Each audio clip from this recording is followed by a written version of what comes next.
Every year on May 31st, we observe National Dam Safety Awareness Day, a time to reflect on the critical importance of our nation's dams, the people who manage them, and the communities they protect.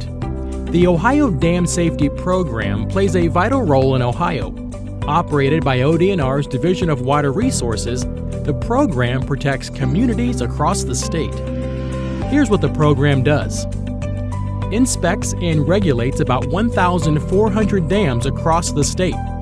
Works with dam owners to ensure proper maintenance and emergency planning.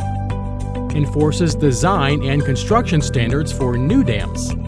Provides training and outreach to help communities stay informed.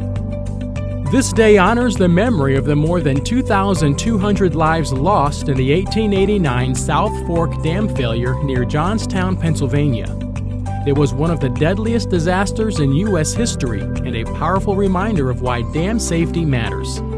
Dams may appear still and silent, but they demand constant attention because in the end, dam safety isn't just about infrastructure, it's about protecting people.